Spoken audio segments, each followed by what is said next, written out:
Guys welcome back to my channel जिसका नाम है chemistry and physics by Rahul Roy.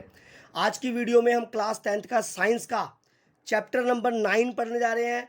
Light reflection and refraction का second part. इस मैंने चैप्टर को 2 पार्ट में डिवाइड किया है ताकि आप इसे पढ़ने में आप बोर ना हो, थोड़े थोड़े पार्ट में आप इसको पढ़ लें। तो अगर आपने फर्स्ट पार्ट देख लिया है तभी ये आपके लिए जो आगे की इन्फॉर्मेशन होगी वो समझ आएगी। अगर आपने फर्स्ट पार्ट नहीं देखा है तो पहले आप मेरे चैनल पर जाके इसका फर्स्ट पार्ट देख लीजिए, क्योंकि फर्स्ट पार्ट का काफ़ी कुछ लेना देना है सेकंड पार्ट से। तो ज़्यादा टाइम ना खराब करते हुए चैप्टर को शुरू करते हैं आगे। अब पढ़ते हैं रिफ्रैक्शन। रिफ्रैक्शन ऑफ लाइट क्या होता है? If a ray of light travel from one medium to another medium, this process is known as refraction of light. कहता है अगर कोई रे ऑफ लाइट एक मीडियम से दूसरे मीडियम में ट्रैवल करती है तो इसको क्या बोलते हैं? Refraction of light. अब सबसे पहले मीडियम समझते। देखो देखो, यहाँ से रे ऑफ लाइट इधर आई एक मीडियम से दूसरे मीडियम, तो इसे रिफ्रैक्शन हुई है, तो इसे रिफ्रैक्शन ऑफ लाइट कहा जाएगा। अब मीडियम के बारे में समझते हैं। मीडियम का मतलब होता है इन्वायरमेंट। मतलब जैसे देखो, पहले रे चल रही थी एयर में, एयर के बाद कहाँ आ गई? देखो इधर एयर है, इधर क्या है? वाटर है। तो ध्यान दीजिएगा, तो एक मीडियम एयर से दूसरे मीडियम वाटर में रे ऑफ लाइट आई है, तो इसलिए इसको क्या बोल रहे हैं? Refraction of light.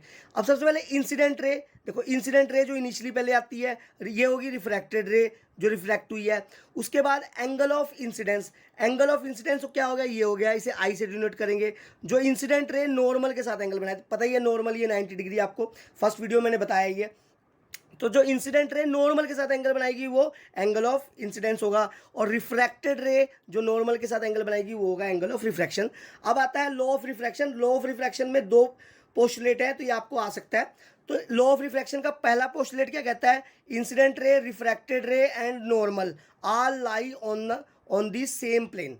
कहता है जो इंसिडेंट रे है, रिफ्रैक्टेड रे है और नॉर्मल, ये तीनों एक प्लेन पे लाई करते हैं। दूसरा, the ratio of sine of angle of incidence to the sine of angle of refraction is always constant. इसे स्नेल्स लॉ बोलते हैं, ध्यान दीजिएगा।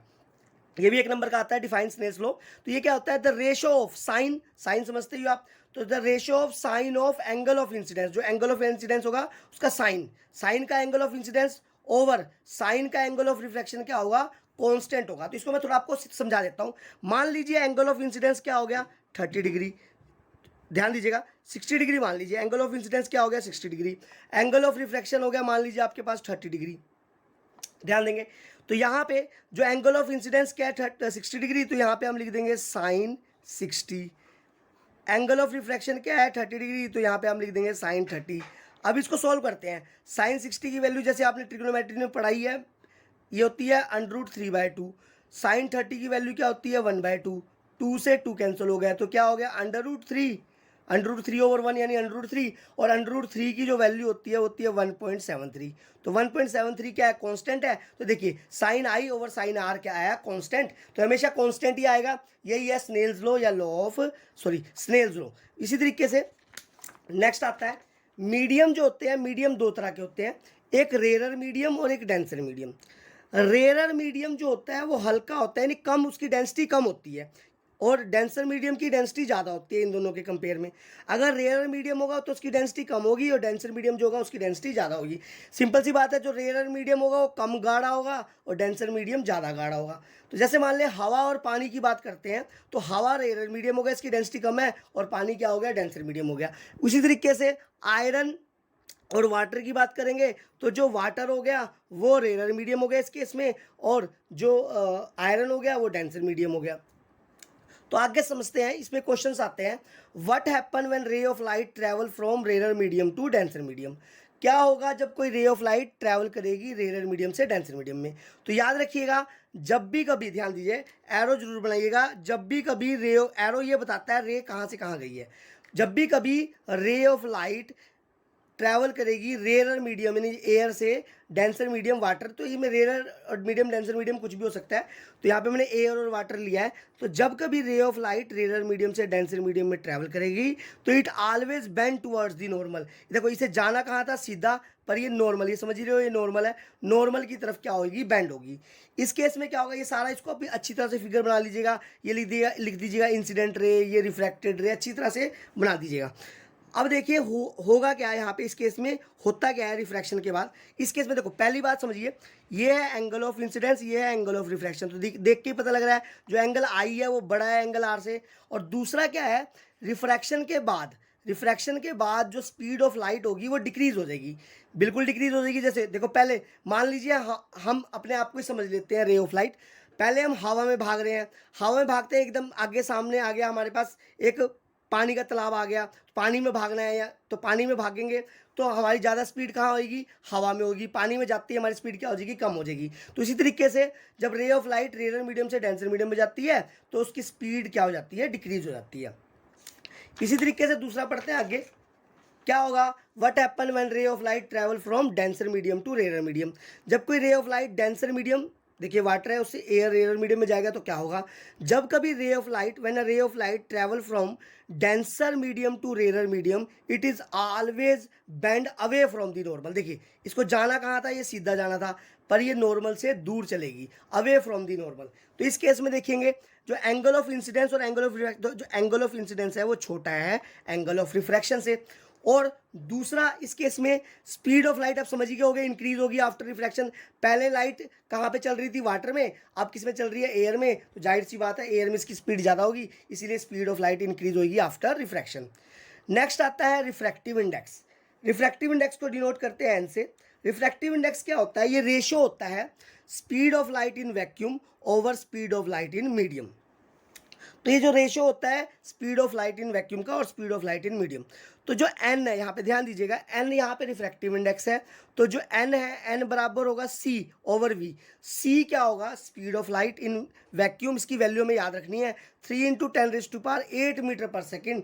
3 × 10⁸ मीटर पर सेकेंड को अगर किलोमीटर में करोगे तो ये हो गया 3 लाख किलोमीटर पर सेकेंड। याद रखिएगा 3 लाख किलोमीटर पर सेकेंड, यानी जो लाइट है वो 3 लाख किलोमीटर एक सेकंड में। एक सेकंड क्या होता है, ऐसे हुआ एक सेकंड हो गया, इसमें 3 लाख किलोमीटर चलती है। तो कितनी तेज चलती है स्पीड ऑफ लाइट, आप अंदाजा लगा सकते हैं। उसी तरीके से v हो गया यहाँ पे speed of light in medium. तो जो मीडियम में जो स्पीड होगी तो इस तरीके से रिफ्रैक्टिव इंडेक्स निकाल लेंगे। इसमें आगे थोड़ा सा और देखो, न्यूमेरिकल के लिए मैं अलग वीडियो बनाऊंगा, उसमें सभी लेंस फार्मूले के, मिरर फार्मूले के, रिफ्रैक्टिव इंडेक्स के, मैग्निफिकेशन सबके मैं न्यूमेरिकल में अलग उसमें कराऊंगा। तो यहाँ पे आप पहले समझ लीजिए, ये फार्मूला है n = c/v। तो देखो n यहाँ पे, अगर n यहाँ पे एयर है, यहाँ पे सॉरी एयर की जगह n की जगह n यहाँ पे वाटर है, अगर n वाटर है तो v यहाँ पे क्या आ जाएगा, वाटर आ जाएगा। समझिएगा n water in refractive index of water, तो ये होगा speed of light in vacuum over speed of light in water. वही n डायमंड होगा तो रिफ्रैक्टिव इंडेक्स ऑफ डायमंड, तो ये होगा speed of light in vacuum over speed of light in diamond. तो ये आपको याद रखना है। तो ऐसा भी क्वेश्चन आ सकता है, आपको speed of light sorry refractive index दिया हो। अभी पहला क्वेश्चन क्या है, आपको स्पीड ऑफ लाइट दिया है तो रिफ्रैक्टिव इंडेक्स निकाल लेंगे, ये वैल्यू तो पता होगी। उसी तरीके से रिफ्रैक्टिव इंडेक्स दिया है, स्पीड ऑफ लाइट निकालनी है, तो रिफ्रैक्टिव इंडेक्स दिया है स्पीड ऑफ लाइट निकालने के लिए, तो स्पीड ऑफ लाइट v इधर आ जाएगी, ये एज इट इज रहेगा 3 × 10⁸ मीटर पर सेकेंड, ये एज इट इज रहेगा ओवर यहाँ पे n रिफ्रैक्टिव इंडेक्स क्या आ जाएगा, नीचे आ जाएगा। जब हम n निकाल लेंगे, ध्यान दीजिएगा, जब n निकालेंगे देखो यहाँ पे भी मीटर पर सेकंड में है स्पीड ऑफ लाइट, और यहाँ पे भी स्पीड ऑफ लाइट है तो मीटर पर सेकंड में होगी। तो मीटर पर सेकंड से मीटर पर सेकंड कैंसिल हो जाएगा, तो जो रिफ्रैक्टिव इंडेक्स निकलेगा इट इज़ ओनली नंबर, ये सिंपल एक नंबर होगा, इसकी कोई भी यूनिट नहीं होगी। लेकिन यहाँ पे अगर स्पीड ऑफ लाइट निकालते हैं तो वो किस में निकलेगी, मीटर पर सेकेंड में निकलेगी, याद रखिएगा। और कुछ थोड़ी इन्फॉर्मेशन मैं आपको और दे देता हूँ यहाँ पे। जैसे मान लीजिए यहाँ पे एक ए ऑब्जेक्ट है, एक बी ऑब्जेक्ट है, एक सी ऑब्जेक्ट है, इनके रिफ्रैक्टिव इंडेक्स दे दिए 1.41, 1.62, 1.35। तो कहता है किस, ये रिफ्रैक्टिव इंडेक्स दिए हैं, तो किस मीडियम में स्पीड ऑफ लाइट सबसे ज़्यादा होगी, किस मीडियम में स्पीड ऑफ लाइट सबसे ज़्यादा होगी। तो इस कॉन्सेप्ट को पहले समझते हैं। ये जो कॉन्सेप्ट है, ये जो फार्मूला है, हमें ये बता रहा है जो रिफ्रैक्टिव इंडेक्स है वो इन्वर्सली प्रोपोर्शनल है स्पीड ऑफ लाइट के। इन्वर्सली का मतलब यानी ये v की वैल्यू बढ़ेगी तो रिफ्रैक्टिव इंडेक्स कम होगा, v की वैल्यू कम होगी तो रिफ्रैक्टिव इंडेक्स ज़्यादा होगा। तो यानी कहने का मतलब v की वैल्यू जितनी ज़्यादा होगी तो रिफ्रैक्टिव इंडेक्स उतना कम होगा। तो यानी हम पूछ रहे हैं कि स्पीड ऑफ लाइट किस मीडियम में सबसे ज़्यादा है। तो यहाँ पे हम देखेंगे रिफ्रैक्टिव इंडेक्स सबसे कम किस मीडियम में है, सी में है। तो speed of light is inversely proportional to refractive index, या refractive index is inversely proportional to speed of light.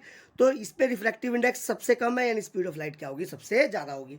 इसी तरीके से सबसे कम पूछेगा तो इसमें स्पीड ऑफ लाइट क्या होगी, सबसे कम होगी। अब बोलेगा इसमें से सबसे ज़्यादा डेंसर मीडियम कौन है।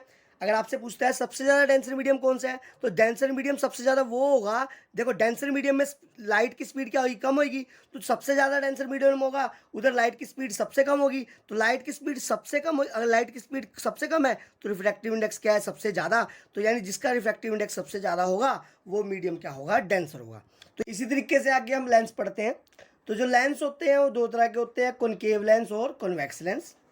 जो कॉनकेव लेंस, ये कॉनकेव लेंस है, और ये क्या है, कॉन्वेक्स लेंस है। जो कॉनकेव लेंस होगा ध्यान दीजिएगा उसमें केव बनी हुई है, ध्यान दीजिएगा यहाँ पे देखिए केव है, केव बनी हुई है दोनों तरफ से, ठीक है। तो कॉनकेव लेंस है, और ये दूसरा क्या है, ये कॉन्वेक्स लेंस है। कहता है कि जो भी हमने मिरर में पढ़ा था उसका उल्टा हम लेंस में पढ़ेंगे। तो इसलिए प्लीज़ मेरे फर्स्ट वीडियो को आप अच्छी तरह से देखें, तभी आपको ये आगे बहुत अच्छी तरह से समझ आएगी। कहता है how can we identify lens only by touching it. कहता है हम कि इसको लेंस को सिर्फ टच करके कैसे आइडेंटिफाई करेंगे। जो कॉनकेव लेंस होगा वो साइडर इसकी जो होगी वो थिकर होगी, और सेंटर से क्या होगा, ये थिनर होगा। जैसे मान लीजिए हमें बोल दिया जाता है कि भाई हमारे आंख बंद कर दी जाती है और हमारे हाथ में लेंस दे दिया जाता है और पूछा जाता है बताइए कॉनकेव है या कॉन्वेक्स होगा। कॉनकेव होगा तो वो साइड से क्या होगा, मोटा होगा, और बीच से क्या होगा, पतला होगा। और जो कॉन्वेक्स होगा वो साइडर से क्या होगा, थिनर होगा, और बीच से क्या होगा, थिकर यानी मोटा होगा। तो याद रखिएगा।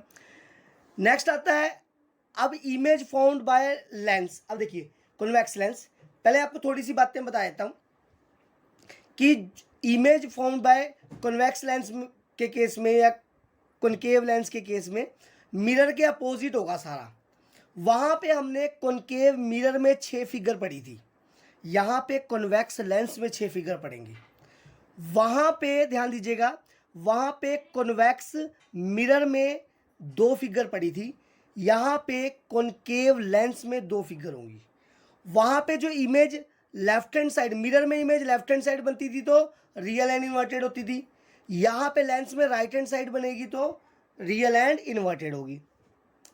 जो लेंस होता था उसमें राइट साइड इमेज बनती थी तो मिरर जो होता था उसमें राइट हैंड साइड इमेज बनती थी तो वर्चुअल एंड इरेक्ट होती थी। यहाँ पे लेंस में लेफ्ट हैंड साइड इमेज बनेगी तो वर्चुअल एंड इरेक्ट होगी। दूसरी बात, और यहाँ पे जो मिरर होता था ध्यान दीजिएगा, मिरर में रिफ्लेक्शन होती है, इसमें लेंस में क्या होता है, रिफ्रैक्शन होती है, ठीक है। आगे समझते हैं। कहता है image formed by convex lens, rule वही है, इसमें कोई भी रे पैरेलल जाएगी प्रिंसिपल एक्सिस की तो वो रिफ्रैक्ट होने के बाद कहाँ से पास होगी, फोकस से।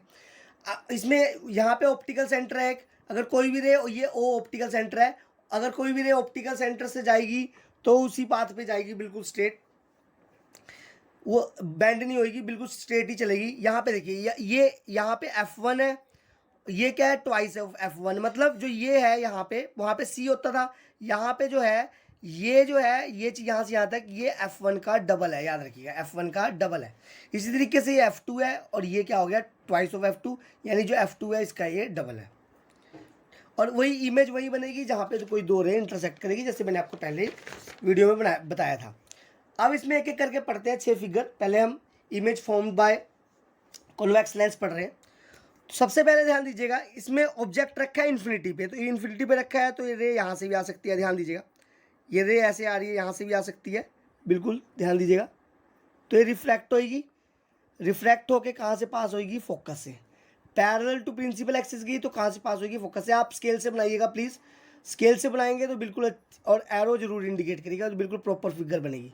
ये रे देखो, उस ऑब्जेक्ट की रे नीचे से भी आ सकती है, तो रिफ्रैक्ट होके कहाँ से पास होगी, ध्यान दीजिएगा, रिफ्रैक्ट होके कहाँ से पास होगी, फोकस से पास होगी। तो यानी ऑब्जेक्ट जो रखा था वो इन्फिनिटी पे रखा था, तो इसकी रे आई और वो कहाँ इंटरसेक्ट करेगी, फोकस पे, तो इमेज कहाँ बनेगी, F2 पे। तो पोजीशन ऑफ ऑब्जेक्ट क्या होगा, eight infinity. Position of image क्या होगा, eight F2। Nature of image क्या होगा, राइट साइड बनाया तो मैंने बताया था रियल एंड इन्वर्टेड। साइज क्या होगा, देखो साइज मैंने बताया था प्रिंसिपल एक्सिस से नापते हैं साइज, तो ये साइज क्या होगा, पॉइंट साइज या हाईली डिमिनिश्ड बोल सकते हो। तो यहाँ पे कोरिलेशन करना है, जैसे पहले भी मैंने किया था मिरर के केस में, लेंस में भी कोरिलेशन करना है। अगर यहाँ पे देखिए ऑब्जेक्ट इन्फिनिटी पे रखा था तो इमेज कहाँ बनी थी, F2 पे। अब ऑब्जेक्ट फोकस पे रखा होगा तो इमेज कहाँ बनेगी, इन्फिनिटी पे। ध्यान दीजिएगा, कोरिलेट करते हैं। लेंस कौन सा पढ़ रहे हैं, दिमाग में रहेगा। ये हम पढ़ रहे हैं कॉन्वेक्स लेंस, ये प्रिंसिपल एक्सिस है, ये ऑप्टिकल सेंटर है, ये F1 है, ट्वाइस ऑफ F1 है, ये F2 है और ये ट्वाइस ऑफ F2 है।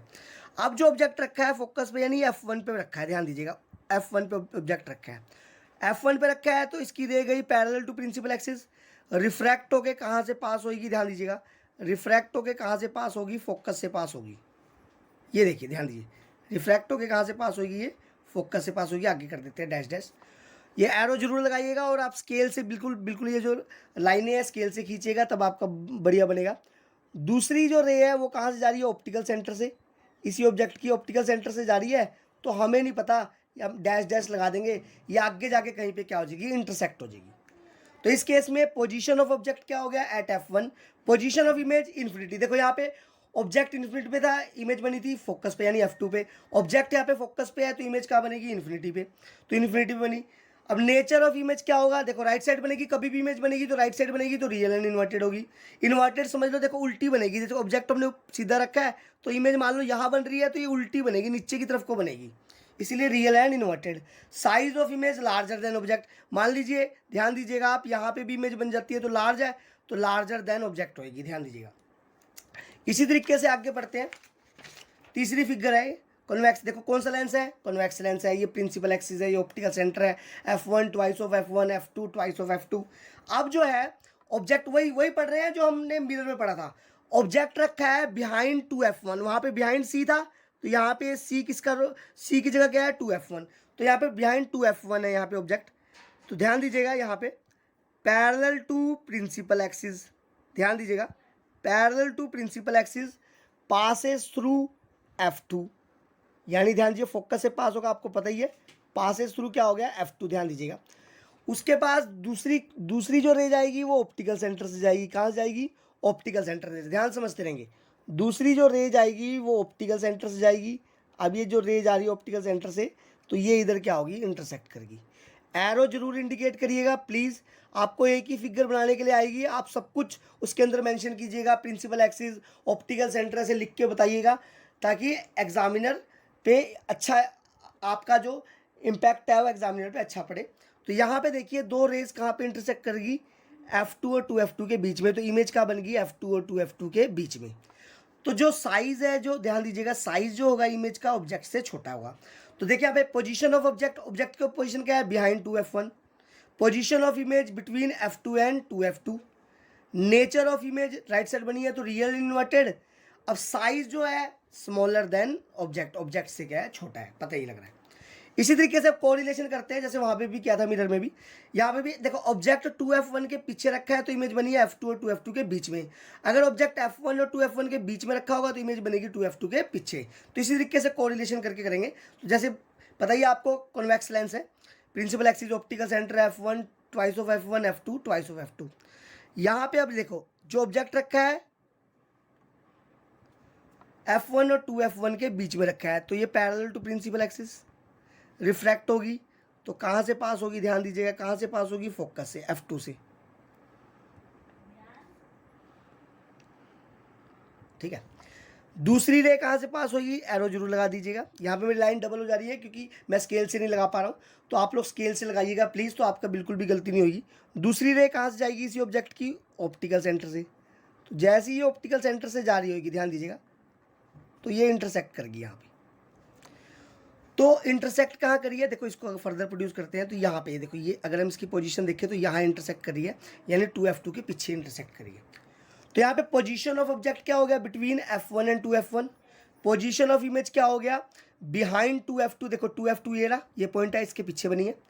Nature of image right side बनी है तो रियल एंड इन्वर्टेड। साइज क्या होगा, देखिए ये साइज, देखिए ऑब्जेक्ट का साइज, जो इमेज का साइज है वो ऑब्जेक्ट से बड़ा है, तो लार्जर देन ऑब्जेक्ट, ऑब्जेक्ट से बड़ा बने। इसी तरीके से एक और फिगर आती है फिफ्थ। ये जो फिफ्थ और सिक्स्थ फिगर है सबसे ज़्यादा इंपॉर्टेंट होती है, इनमें से आने के चांसेस ज़्यादा होते हैं। अब जो है ऑब्जेक्ट है वो 2f1 पे, वही सी वाला केस है, मिरर में ऑब्जेक्ट सी पे रखा होता था तो इमेज भी कहाँ बनती थी, सी पे। तो यहाँ पे भी 2f1 पे रखा है तो इमेज कहाँ बनेगी, 2f2 पे। तो ध्यान दीजिएगा, तो मैं आपको बना के दिखाता हूँ। ये यहाँ पे ऑब्जेक्ट रखा है 2f1 पे, तो पैरेलल टू प्रिंसिपल एक्सिस, ध्यान दीजिएगा, पैरेलल टू प्रिंसिपल एक्सिस, पास कहाँ से होगा, रिफ्लेक्शन के बाद फोकस से। ध्यान दीजिएगा, दूसरी जो रे है, दूसरी रे कहाँ से जाएगी, ऑप्टिकल सेंटर से, ध्यान दीजिए। और ये जब ऑप्टिकल सेंटर से जाएगी तो ये यहाँ क्या कर देगी, इंटरसेक्ट कर देगी। एरो जरूर लगाएंगे प्लीज, ठीक है। तो इसमें क्या हुआ, जो पोजीशन ऑफ ऑब्जेक्ट हुआ at 2f1, position of image भी क्या हुआ, at 2f2। Nature of image right side बनी है तो रियल एंड इन्वर्टेड। साइज जो है वो सेम एज ऑब्जेक्ट है, जितना इमेज का साइज है उतना ही ऑब्जेक्ट का साइज है। लास्ट फिगर है, कहता है कि भाई इस केस में जो ऑब्जेक्ट रखा है वो ऑप्टिकल सेंटर और f1 के बीच में रखा हुआ है, ऑप्टिकल सेंटर और f1 के बीच में रखा हुआ है। तो इसमें parallel to principal axis, passes through f2, ध्यान दीजिएगा, पासेस थ्रू f2। और जो दूसरी है वो जाएगी ऑप्टिकल सेंटर से, ध्यान दीजिएगा। तो जब ये ऑप्टिकल सेंटर से जा रही है, देखो यहाँ पे ये रेस दोनों एक्सपेंड हो रही है, फैल रही है, तो ये तो आगे कहीं पे भी नहीं मिलेगी। तो अगर इसको बैकवर्ड प्रोड्यूस करेंगे, कहाँ प्रोड्यूस करेंगे, ध्यान दीजिएगा, बैकवर्ड प्रोड्यूस करेंगे तो ये रे क्या हो जाएगी, आपस में इंटरसेक्ट कर देगी यहाँ पे, जैसे ध्यान दीजिएगा।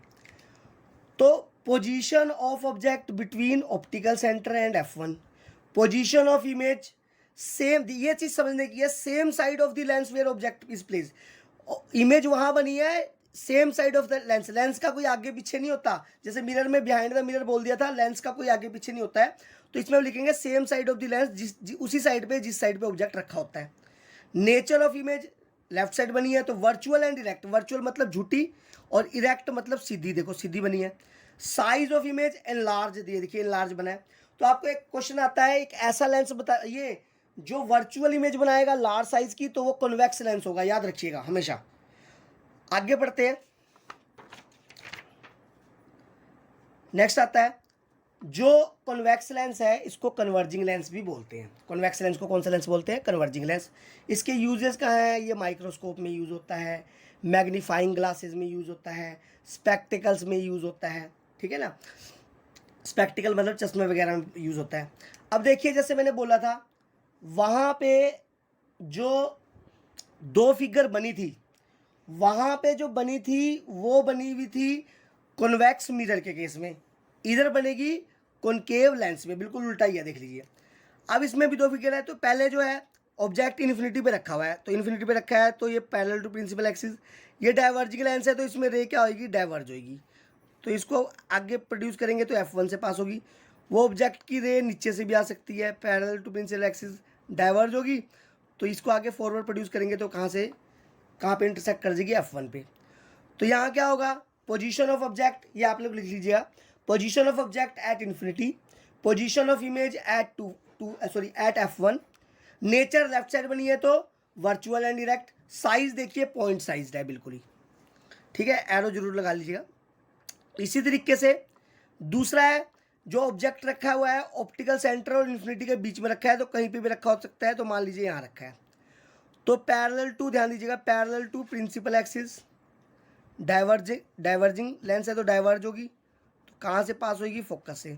दूसरी रे इसकी कहाँ से पास होगी, ऑप्टिकल सेंटर से। जब ये ऑप्टिकल सेंटर से पास होने जा रही होगी तो यहाँ पे क्या कर देगी, इंटरसेक्ट कर देगी, यहाँ पे देखिए। तो पोजीशन ऑफ ऑब्जेक्ट ये आप लोग लिख लीजिएगा, position of object between optical centre and infinity, position of image between optical centre and f1। Nature left side बनाया तो वर्चुअल डायरेक्ट, और साइज क्या है, स्मॉलर देन देखिए, स्मॉलर देन ऑब्जेक्ट, ऑब्जेक्ट से छोटा है। तो याद रखिएगा जो लेंस होता है कॉनकेव लेंस वो हमेशा वर्चुअल इमेज बनाता है। आपको ऐसे क्वेश्चन आएगा कि एक ऐसा लेंस बताइए जो हमेशा वर्चुअल इमेज बनाता है, तो वो कौन सा लेंस है, कॉनकेव लेंस। एक ऐसा लेंस बताइए जो वर्चुअल इमेज बनाता है स्मॉलर साइज की, तो उसका आंसर भी क्या है, कॉनकेव लेंस। नेक्स्ट आता है साइन कन्वेंशन की बात करते हैं। तो जैसे हमने लेंस पढ़ा तो साइन कन्वेंशन वही है, object distance, position, image distance, focal length. तो देखिए कॉन्वेक्स लेंस के केस में देखो ये मैंने कॉन्वेक्स लेंस को यहाँ ग्राफ में डिनोट कर दिया है। ये पॉजिटिव वाई एक्सिस, ये नेगेटिव वाई एक्सिस, ये पॉजिटिव एक्स एक्सिस और ये नेगेटिव एक्स एक्सिस। तो यहाँ पे ये सेंटर हो गया, ओरिजिन हो गया, ऑप्टिकल सेंटर यहाँ पे। तो कहता है कि देखिए ऑब्जेक्ट हमेशा इस साइड रखा होता था कॉन्वेक्स लेंस में, तो ऑब्जेक्ट डिस्टेंस यानी ऑब्जेक्ट डिस्टेंस इस तरफ यू क्या होगा, नेगेटिव होगा। ये आपको साइन दिए नहीं होंगे, आपने ये साइन कन्वेंशन को समझ के आपने लगाने हैं। अगर क्वेश्चन में लिखा है object is place 10 centimetre from the on the front of या फ्रॉम दी कॉन्वेक्स लेंस, तो यहाँ पे ऑब्जेक्ट डिस्टेंस क्या लेंगे हम, -10 लेंगे। याद रखना 10 दिया होगा, वो अपने साइन अपने आप लगाना है। इमेज डिस्टेंस तो देखिएगा, इमेज 5 बार तो राइट साइड बनी है कॉन्वेक्स लेंस में, 1 बार लेफ्ट साइड बनी है। तो पॉजिटिव भी हो सकती है, नेगेटिव में, वो डिपेंड करता है उसका नेचर। अगर बोलता है रियल इन्वर्टेड तो पॉजिटिव होगी, बोलेगा वर्चुअल इरेक्ट तो क्या होगी, नेगेटिव। फोकल लेंथ कौन से फोकस से पास हो रही थी रेज रिफ्लेक्ट होने के बाद, देखिए आपको पता ही है कॉन्वेक्स लेंस में इस वाले फोकस से पास हो रही थी, तो ये राइट साइड पे है, तो पॉजिटिव एक्स एक्सिस की तरफ है, तो फोकल लेंथ इसकी क्या होगी, पॉजिटिव। तो इन साइंस का यूज़ करके हम लेंस फार्मूले में यूज़ करके आगे न्यूमेरिकल करेंगे, और न्यूमेरिकल की मैं सेपरेट वीडियो बनाऊंगा जी। इसके बाद sign convention for concave lens, तो ये भी इसको ग्राफ में डिनोट करते हैं। तो देखिए यहाँ पे देखिए F1, ये twice of F1, F2 twice of F2। तो इसमें भी ऑब्जेक्ट डिस्टेंस, ऑब्जेक्ट हमेशा left hand side negative x axis की साइड में रखा होता है, तो यू क्या है, नेगेटिव। कौन से फोकस से पास हो रही थी इसमें, देखिए ये डाइवर्ज होकर इस वाले फोकस से पास हो रही थी, तो एफ बी क्या होगा, नेगेटिव। और इमेज दोनों के दोनों बार किधर बनी है, इस साइड बनी है, तो वी भी क्या होगा, नेगेटिव। इसमें तीनों चीज़ें क्या होगी, नेगेटिव। आगे अगला टॉपिक पढ़ते हैं, उसका नाम है पावर ऑफ लेंस। मतलब लेंस की पावर कितनी है लेंस की। जैसे हमारे को किसी को चश्मा लगता है तो हम पूछते हैं ना कितनी पावर का है, तो वही है पावर ऑफ लेंस। जो पावर ऑफ लेंस होता है ये रेसिप्रोकल होता है फोकल लेंथ के, यानी 1/f, यानी फोकल लेंथ ज़्यादा पावर कम, फोकल लेंथ कम पावर ज़्यादा। ध्यान दीजिए फोकल लेंथ की जो एसआई यूनिट होती है, जो फोकल लेंथ है उसकी एसआई यूनिट मीटर होती है। तो 1/, अगर लेंस आपको यहाँ पे फोकल लेंथ मीटर में दे रखी है, तो 1/मीटर यानी मीटर की पावर -1 को क्या बोलते हैं, डायोप्टर। तो पावर की यूनिट क्या होगी, डायोप्टर। तो इसके ऊपर न्यूमेरिकल कैसे कैसे आ सकते हैं, आपको फोकल लेंथ दे देगा, पावर निकालने के लिए बोल देगा, पावर दे देगा, फोकल लेंथ निकालने के लिए बोल देगा। बड़े आसान तरीके से हम कर देंगे पावर। एक आता है आपको define SI unit of power. जब भी हमें एसआई यूनिट डिफाइन करना होता है, तो जो पावर की जो यूनिट होगी उसके आगे हम 1 लगाते हैं, जब 1 डायोप्टर।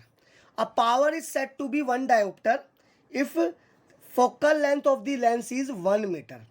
यानी पावर 1 डायोप्टर तब होगी जब फोकल लेंथ क्या होगी, 1 मीटर। तो 1 मीटर होगी तो 1/1 क्या होगा, आंसर 1 आ जाएगा। तो इस तरीके से हम डिफाइन कर देंगे।